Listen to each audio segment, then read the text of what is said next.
All right, guys, here comes challenge number 2. Are you ready? All right, so in the app.js, when you first downloaded it, we had 3 of these constants at the top, and they just contain a whole bunch of lorem ipsum and randomly generated text. But let's say that this is some content that's in our server and we want to be able to deliver it over to our homepage using EJS. Now this challenge is about doing exactly that. How can you make this home starting content be displayed inside our homepage inside a paragraph tag? So that when you head over to our homepage on localhost 3000, you not only get the H1 that says home, but also the same text that's held inside that constant, which is home starting content. So that's the challenge. Pause the video now and give it a go. All right, so currently inside home.ejs, all that we have is an H1 tag. Now, in order to complete this challenge, we need to also have a paragraph element in here. And the text that's going to go into that paragraph element is going to be the text that's inside home starting content. So you'll need to render that variable using the correct EJS tag in order to see the content in this page. So with that hint, and maybe a little bit of Googling around what we just talked about, see if you can complete the challenge now. All right, here goes my second hint. So we know that we need to have a paragraph element in here. And in between the paragraph element is the text that we want to show up on our web page. So the text that we want is going to be rendered dynamically using EJS. And to do that, we need the EJS tag that does that.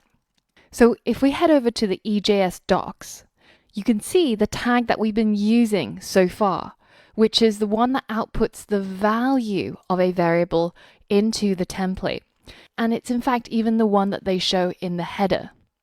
And in between that tag is going to be the name of the variable that you passed over to the EJS template. So with that hint, see if you can now complete the challenge. Okay, this is hint number 3. Inside this paragraph tag, let's add that EJS tag that we showed you earlier on, the one with an angle, a percentage sign, and then an equal sign. And the closing part of the tag is just a percentage sign and an angle bracket. Now, in between these two parts is going to be the name of the variable that we're going to pass into here. So let's give it a name. Let's call it just starting content.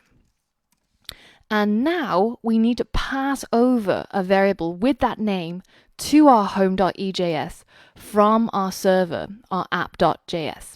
So see if, with that hint, you can now complete the challenge. All right, this is my 4th and final hint. Currently, our res.render method is only rendering the home.ejs page.